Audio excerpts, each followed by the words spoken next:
Welcome into the Inside Bassmaster Podcast presented by Black Rifle Coffee Company, episode 145. And Kyle, Jessie, excited about this one.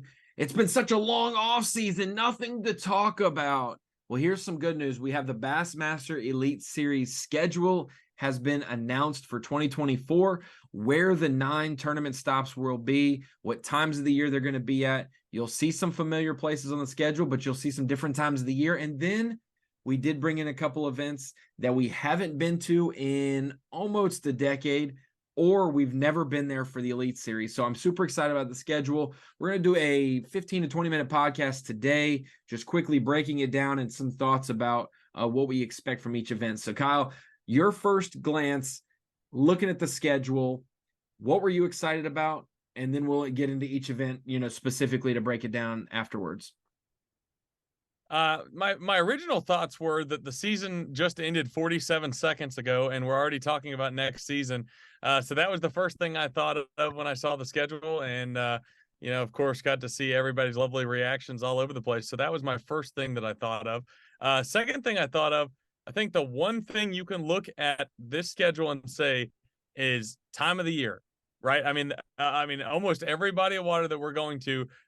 If it's a body of water that we've been to of the last, decade, which is too recent for most, I think that the time of the year is significantly different. It's going to present an entirely different playing field in that regard. Fish will be in a completely different stage in a lot of the tournaments. Then obviously you get to June. Obviously, me being an Alabama resident now, I'm excited to see those tournaments. I think June will be an interesting time for both those tournaments. And really, I'm excited about it. I think that it will be completely different, where a lot of years you get this pre-spawn, spawn, post-spawn progression. I think that some of that will be sped up or slowed down. We'll see how it's going to play out with the weather and everything. But early in the season, those first 2 events down in Manny, Louisiana, and then obviously in Texas for Lake Fork, those could be absolute slugfest. We all know that's possible depending on what the weather is and what the winter is. That could be a variety of different things. And then obviously, I think for me, the one thing that stood out the most was when you looked at the Florida events not being in January, February, early March. I think that there's been an outcry, I'd say, from some of the Elite Series anglers. I've heard it from my own ears. About going to Florida later in the year because the fishing is outstanding later in the year. Obviously, it gets really hot there in the summer, but April still should be manageable. Yeah, 100%. The weather's not going to determine necessarily how good the fishing is, which when you look at those tournaments in February, a cold front can make, some of these Florida fisheries the worst fishery on planet Earth, and a warming trend can make it the best fishery on planet Earth. So obviously going to stabilize a little bit there. And overall, I just think it's a balanced schedule, and I'm really looking forward to seeing how this plays out. When you look at the schedule, we have 9 events on the schedule. I'll run it down in just a second, but there are only 3 lakes on the schedule that we also fished in 2023. So I will take that. At least they might be familiar names, but only 3 of them are exactly from our 9 events in 2023. And so why don't we just go down that list? But one thing I will say, I do laugh. I think as soon as Patrick Walters hoisted the trophy at St. Lawrence, I got a text, when's the schedule coming out? And I'm like, homie, I'm still clipping off the weigh-in of our final event. Calm down. The buckets for fantasy fishing will be open very soon. Don't worry. It will get there. We'll get there. Enjoy your moments. We're finishing up the season right now. But looking at the schedule, I've got it on my phone. It's on social media. I'm going to read it off. February 22nd through the 25th. Okay, I'm just going to say the lakes for the 9 stops, and then when we break them down a little bit individually, we'll list the dates so people have perspective. But Toledo Bend Reservoir starting off our season. Lake Fork, stop number 2. We have the Classic right there, late March, about 3 weeks after the second Elite event. Then we've got like 2.5, 3 weeks before the Elites resume, and there it's the Harris Chain of Lakes, St. Johns River, back-to-back. Then we go Lake Murray in South Carolina, Wheeler Lake in Alabama, Smith Lake in Alabama, Champlain, and St. Lawrence back-to-back to wrap up the season. So we start off with a back-to-back. We have the Classic. We have a back-to-back. We have 3 single weeks of events. and then we have a back-to-back to end. Exactly the same format we had in 2023. So that might be the recipe that we're going to follow for going forward. Back-to-back classic, back-to-back individual 3 times, and then back-to-back. We end the middle of August. I'm not going to make this a complaint fest. I don't get my way. Anglers don't get their. I would love to see September. I would love to see October. I know people like to hunt. I don't give a rip about hunting. You don't get paid to shoot a buck or a turkey. You get paid. I don't even know when turkey season is. That's how much I don't know. It's probably in the spring. I think it's in the spring. In the spring. It's in the spring, but I don't care. You don't get paid to hunt Sasquatch. You get paid to catch bass. Let's catch bass in September and October. I really, really had a fun time in 2020 with as much hell as everyone was going through in 2020. I really enjoyed the way our schedule, ended up having to be pushed to. So let's go first, the back-to-back. We can hit them quick. Toledo Bend. That's gonna be a really unpopular take there. I can't wait to hear some reaction from that. That's fine. You know what? You're right. I'm not gonna be loudmouth about this, but these anglers, some of them, they only fish 2 days a week. I work all 4 days of the elite event. So do you. So I have to deal with the schedule more than they do, honestly. So I've never missed a cut. I've not missed one yet. Yeah, I wish you didn't work as good this week, Ronnie. You're not gonna be able to work the weekend. Dang it. But I would not want to miss out on a paycheck. I've made that exact joke with anglers all the time, just being sarcastic, is that we don't ever miss cuts because we're working all 4 days regardless. When the fans say it's boring, I'm like, you blink and get to miss some fishing. I have to watch every minute plus minutes that didn't even happen for my job. So I understand everyone's concerns. I'm living the same reality, except my checks are much smaller and my entries much less, but my checks are much smaller. I get it. Let's go. We'll be able to separate it this way. We'll hit the back-to-backs really quick, the next one, and then we'll take our time as we get through it. But Toledo Bend and Lake Fork, you have February 22nd through the 25th, February 29th through March 3rd. So the last 2 weeks of February, encroaching in the first few days of March for Toledo Bend, Lake Fork.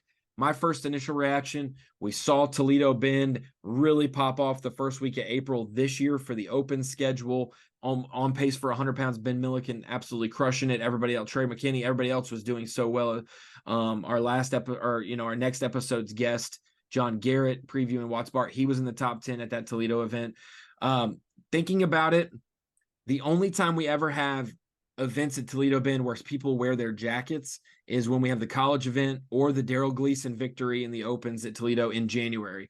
Most of the time we have had Toledo there for the college series and for the opens once, or will be late April into June. So having it late February, I like it. Not winter fishing. There could be some deep winter fishing, but we're really getting a taste of 2 pre-spawn events. Late February, early March for Fork, third week of February for Toledo Bend, some pre-spawn fishing conditions, something that we really don't have a potential when we go to Florida to really have pre-spawn conditions, because they relatively live in the same areas they're going to spawn in. It's just whether they're swimming around or sitting still.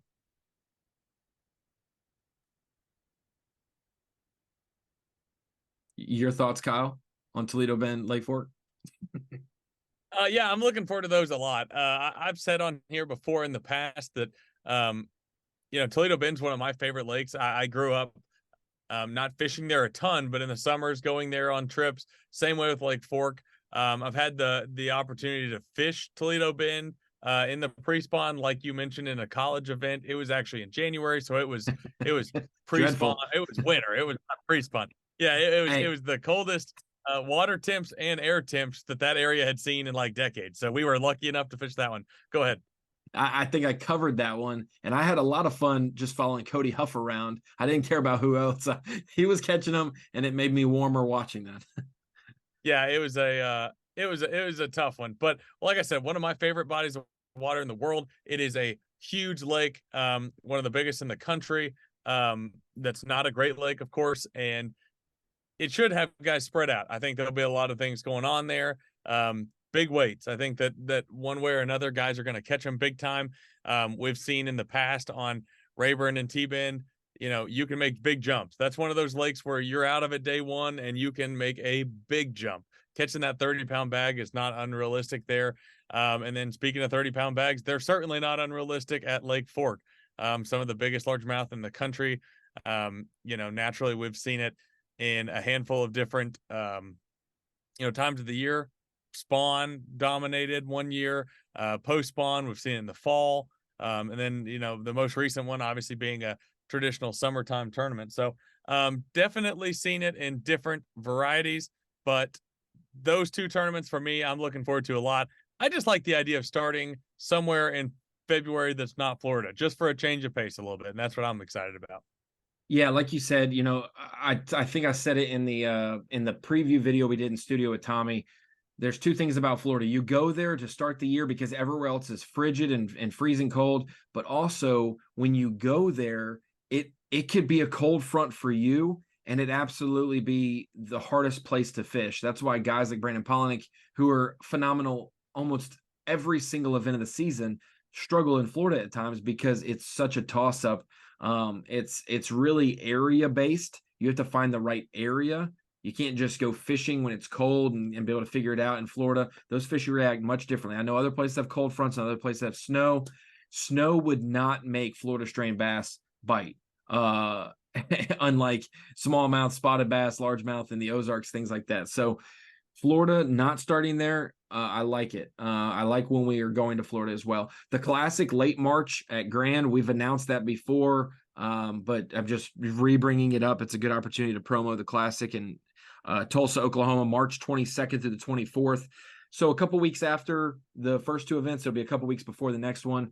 Grand is a place that, man, you could definitely fish out, on suspended fish, but man, late March, it could really start to be some power fishing. You could see a cranking bite go down. What I do like is if you want to stay just south of the takeoff, just a mile, a couple miles.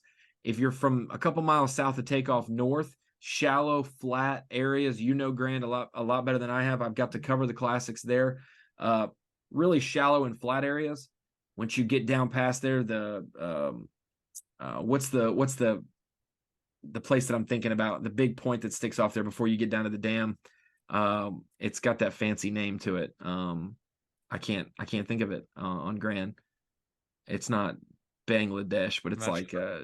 I'm not sure. No, I'll have to figure it out. Yeah, Shangri-La. Thank you. Yeah, see, I knew it. I said Bangladesh. It was close, but no. Shangri-La. Once you get down to that region, a lot steeper, bluff banks, deeper water. We could see some of those things factor in. So, Grant, I know you're excited about that, you being a Northwest Arkansas guy in college and stuff. Yeah, absolutely. I'm looking forward to that one a ton. Like you said, there is certainly a possibility that will be, the availability to fish for suspended fish and do the more forward-facing sonar thing will be available depending on the conditions. Obviously, we've had classics there in the past where the entire lake seemingly is muddy and really dirty based on the amount of rain we've had in the spring. I'd be willing to bet this far out. We have no idea what the conditions are going to be like, but I would be willing to bet that it would not be surprising to see somebody win it similar to the way that Jason Christie fished it back the year that Edwin won it. I mean, there's so much good water there to power fish, spinnerbaits, vibrating jigs, crankbaits, you name it. I think that there's going to be a lot of that in play. And if I had to bet, and we'll clip this when I'm wrong, if I had to bet that it'll be one doing something of that way, it'll be a power fishing shallow, doing something pre-spawn. Like I said, a lot of things could change between now and then, conditions wise, who knows? But I think that's one that power fishing is going to be a strong player, and it's going to be really fun for viewership for sure. I saw Bill Lowen also in that same tournament flipping bluff banks and behind those docks with a tube and also throwing a flat side crankbait at times. Then you think about the Elite Series event we had there in April-ish, maybe second week of April a couple years ago, 2018, I think. 2018, I think. Yeah. 18. Yep. I was there as a student. That was my last year in college. Yep. And then I think Kentucky Lake was right after that. Yeah, those were the two back to back right in April. KVD winning it on a square bill. You had guys like Brandon Lester able to sight fish, also throwing a shaky head in the guts of the ditches. You had some dock fishing, obviously. Seth Fighter did well doing that. there's a lot of different things that can go on, and I'm excited that we get to come back to that. It's only the third time we've ever had the Classic there, 2013, 2016, 2024. Now let's go to the Florida Swing.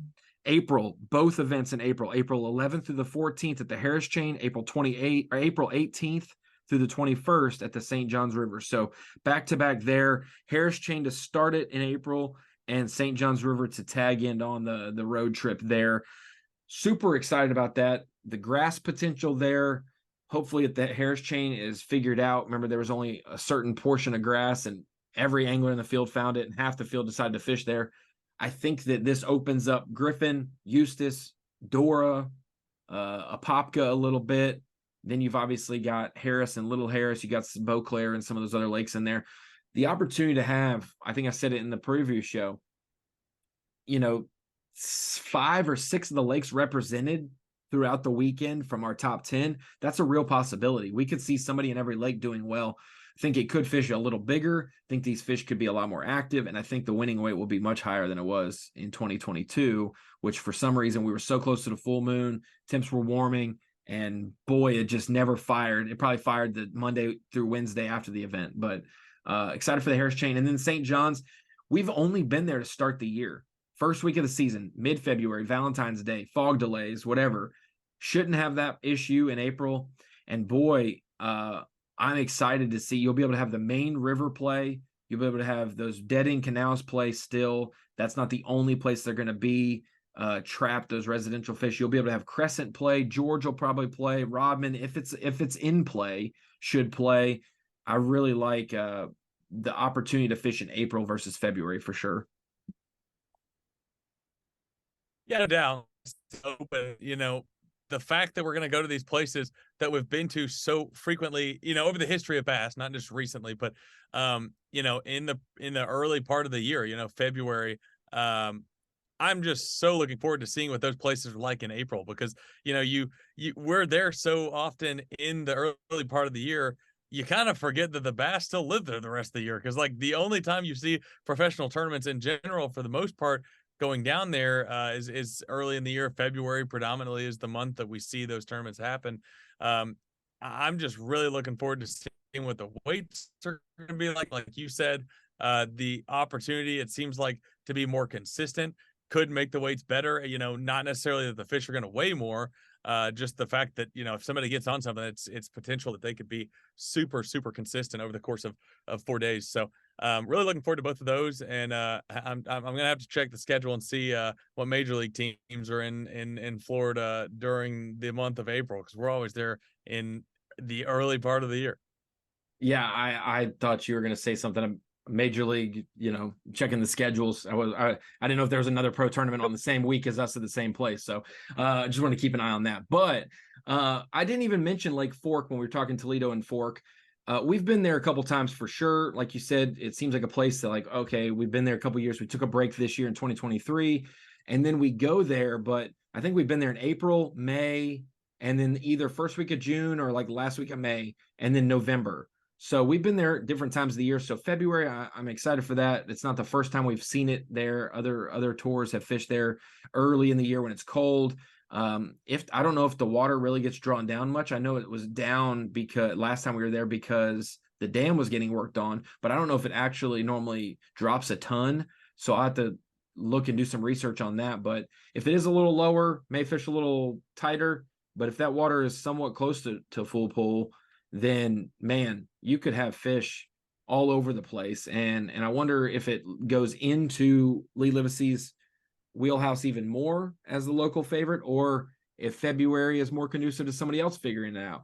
So we'll keep an eye on that. Sorry, we skipped Fork for those who are probably tuned in like, what? They didn't even say nothing. They're just talking Toledo's praises. Sorry, we got a little distracted. So Toledo, Fork, that's the last 2 weeks of February. The Classic last week of March, roughly. Then we got 2 in Florida in April.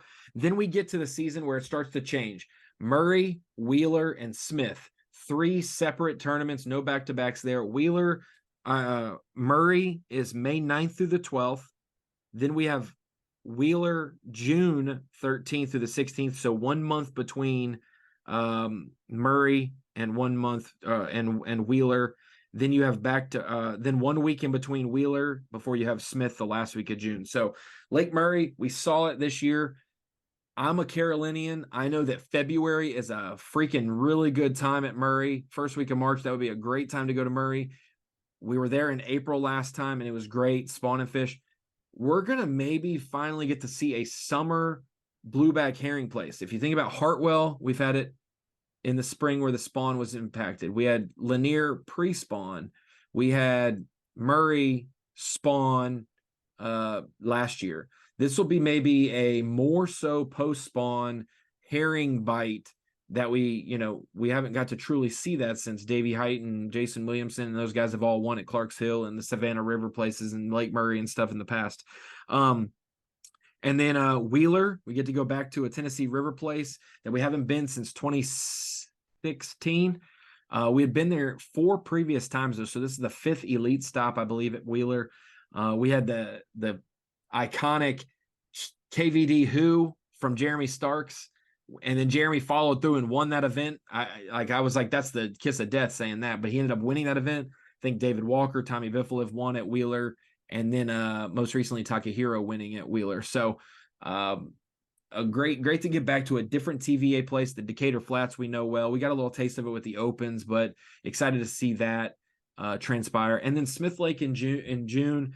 Maybe it's going to be Pleasure, Boater, Paradise the first week or 1 week before the July 4th weekend. But needless to say, Smith will be a different look. We've seen it in the College Series in April, in March, in February, through the Opens also. Seeing it in June, completely post-spawn. I told Tommy Sanders we could see similar weights from somebody who's back in the pocket fishing for 5 largemouth all day versus a guy who might catch 50 spotted bass. They may be neck and neck weight-wise. So we'll keep an eye on that. But yeah, we get to have another blueback herring lake even later into the post-spawn. Different dynamics. So Murray, Wheeler, and Smith, that would be the second week of May. Then we've got the second week of June and the last week of June for those 3. Yeah, I like all those a lot. Obviously, I think Murray showed out so much this year. Going there a tad bit later this time around, I think will be a good thing. Maybe not as many spawning fish if I had to guess, but obviously the fish are going to be biting. That's the great time of the year to be fishing really anywhere, especially on a lake like Murray where there's a lot of things to do, that time of year and really all times of the year. Then you obviously move on to Wheeler. This year's the first time I got to be out there, and I really like the way that place sets up. I think it'll be interesting to see what that place is like in June. Sam George, obviously, we had him on the podcast to preview that Open. There's certainly some things you can do to, ledge fish, traditional ledge fishing, like offshore type fishing. But, obviously with the Decatur Flats, there's a lot of shallow backwaters. There's a lot of things you can do at Wheeler to separate yourself and, also to get away from a crowd. Or I'm sure there'll be plenty of people fishing around each other like we saw in the Open. And then Smith Lake, I'm super excited for that one. Naturally, it's one of the closest bodies of water to the office here in Birmingham. But obviously, it's been a while since we've had anything there for the most part. And like you said, other than college events. And I think that June, I'm excited for that because I would guess there's definitely going to be some topwater action going on for that one. It is a extremely, extremely good topwater lake, like you said, with the herring. But then also, you're still talking about the possibility of fishing shallow for largemouth in the backs of creeks. There's a lot of things to do there. I think that'll be an eye-opening one. I always have liked Smith Lake because it sets up similar to, Lake Hamilton. They're pretty close to where you're at and where I grew up fishing. And that's With some Ouachita in it too. Yeah. Yeah, absolutely. Definitely a mixture of the two, subtract the blueback herring. So Smith's been one of my favorite lakes here. I'm really excited to see the elites take that one on, not only, in the season, but just a different part of the season. We see most traditional events there, like you said, more in the springtime. So that will be an interesting one. And, even if there is some boat traffic and some things of that nature, that's the kind of thing that schoolers up, I mean, the reality of it is that's the kind of thing that like normal anglers deal with. I mean, like, weekend anglers that work a 9 to 5, they don't really have the choice. A lot of times that's where they're going. They're going to Smith Lake, on the weekend, because that's when they get to go. So, I don't think that, that's going to be the worst thing on earth. I'm sure there'll be plenty of boat traffic, but really anywhere in the South in that time of the year, there's going to be some of that. But at the same point, definitely some diversity, because, Southern tournaments on bodies of water that are not dominated by ledge fishing, we don't see a lot. So partially the reason I'm excited for that one. For sure. A little bit of Highland Reservoir type deal action, maybe an underspin, some top water fish, like you said, chasing some, waiting for the schoolers to come up. Well, obviously, with forward facing sonar and that type of stuff could be a factor when they're not coming up and busting. But boy, if you're dropping a little jig head minnow on a school of fish and they start busting on the surface, I'm going to cast at those busting on the surface, no doubt. So hopefully we get to see a little bit of that. Then we get a decent sized break. As I try to pull this up again, a decent sized break from the last week of June. We get about a month and a week and a half before we have Lake Champlain and the St. Lawrence River to end the year. Second week of August, roughly. Second week of August exactly, and then close to the third week of August, obviously, for the St. Lawrence River. So wash, rinse, repeat there. The question is, will largemouth ever factor in a 4-day tournament victory ever again at Champlain? We got our eyes open big time to how pelagic those smallmouth are and how much they aggressively chase after schools of bait. And we got to see the guys really, make hay, like to proportions I didn't expect. Busts in the winning weight record there. We did that in both of our events there. I guess all 3 of our Northern Swing events last year. So 2 Northern Swing events this year. Get to see a little Champlain action. The big thing that I talked to Tommy Sanders about was, where is that biomass at? Like Mark Zona calls it. Where is the life? Where is going to be the biggest portion of bait fish and whatever else is the big factor that time of the year or for that situation? Is there a chance that Northern New York plays, or is it just going to be Inland Sea? Like Matt Robertson was the lone guy not in the Inland Sea to make the top 10. Can it be the Bays working out again? Like there's going to be something a little bit different that we'll see who can pick up on it quickest. And then St. Lawrence River, the big thing about St. Lawrence that intrigues me, the lake has proven it's open, ready for us to take the bass from there and show them off at the weigh-in stage, big ones. But we've been out of Clayton the last few years. The lake's super accessible. Being in Waddington, which is a staple town in Bassmaster history, being out of Waddington impacts the run to the lake a lot more. One guy did it in 2013 when we allowed it. After that, I think like 10 guys would go to the lake. I guarantee you 50 anglers will make that run. But what they're going to be doing is they're going to be losing. It's about an hour and 15 minutes, hour and 20 minutes probably from Waddington to Cape Vincent. And if you're going another 30 minutes out in the lake, you are spending 2 hours. You're spending 4 hours round trip running and only 4 hours fishing. I think that allows the river to be able to compete. I think the river can compete if you have 7 hours of fishing in the river.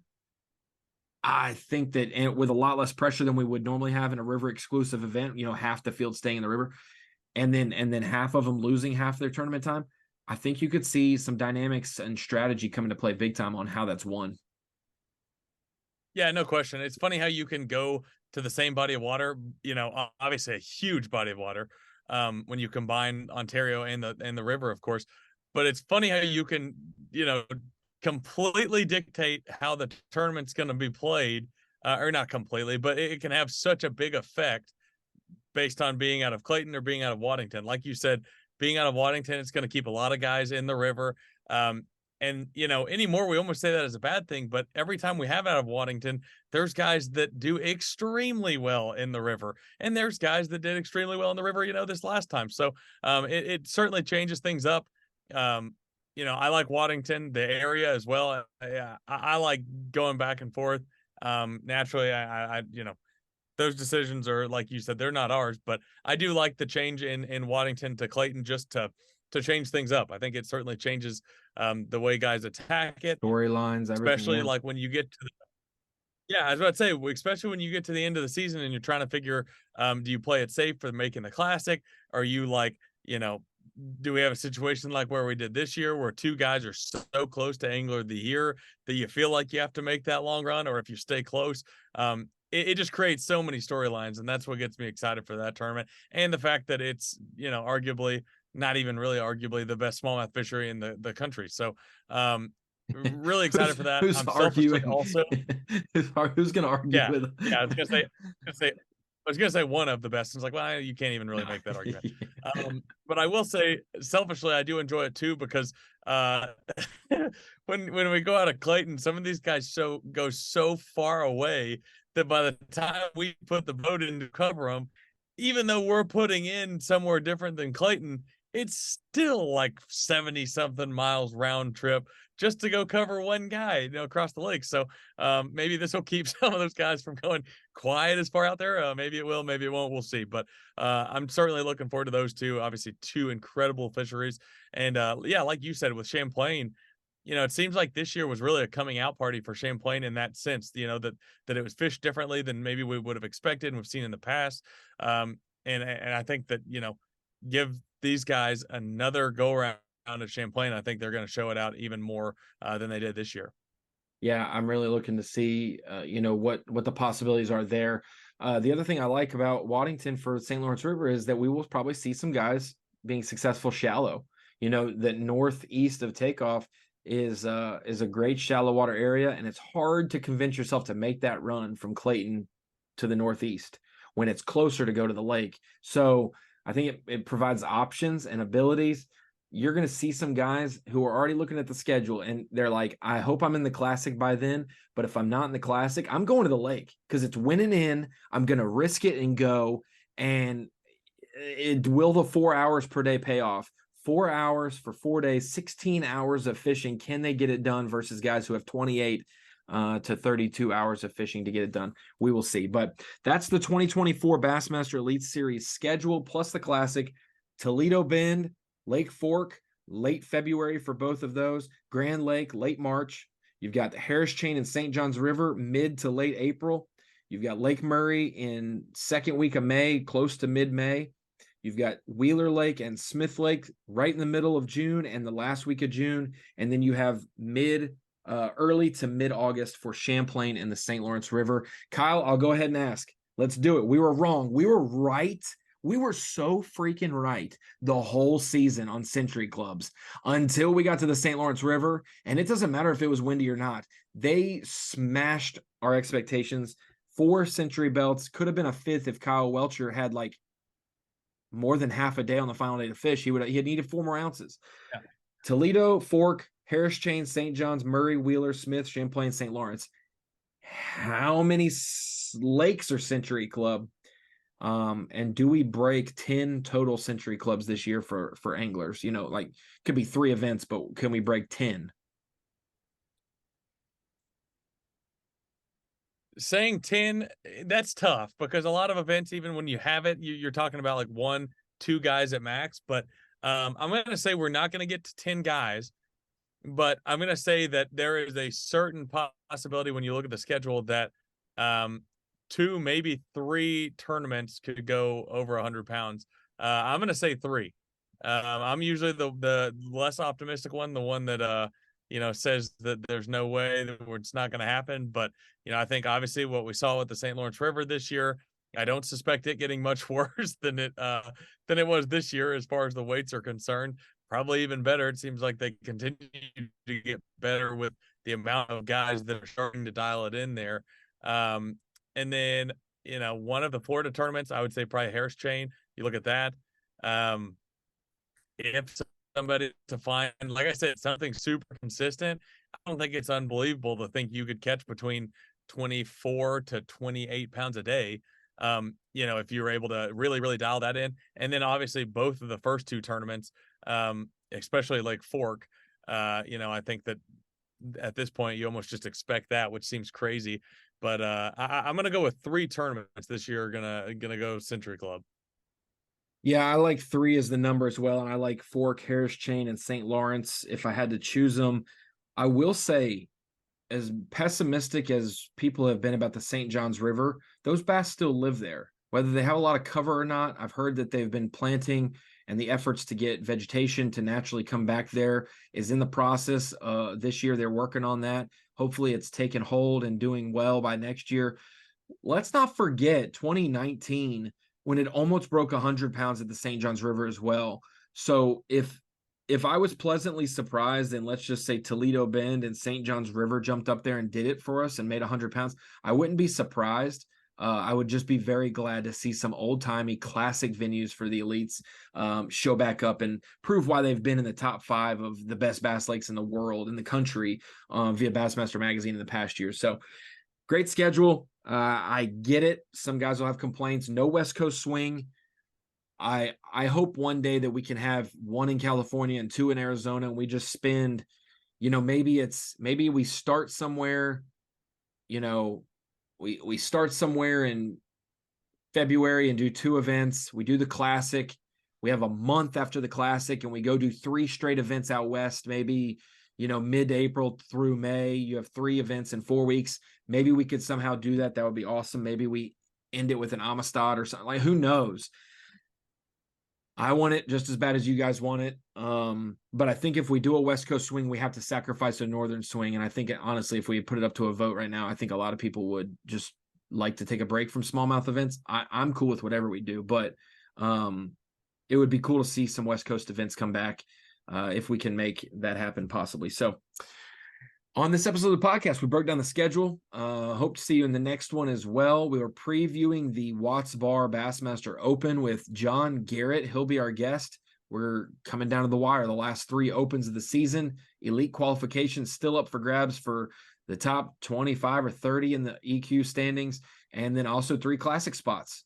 A couple guys in the elites are hoping that they come back to the elite field and aren't used by the opens anglers, but we will see how that all transpires. Kyle, I appreciate you joining me as always. Every episode of the podcast wouldn't be the same without you, but for the Inside Bassmaster Podcast presented by Black Rifle Coffee Company, we will see you in the next one when we're previewing the 7th stop of the open season at Watts Bar.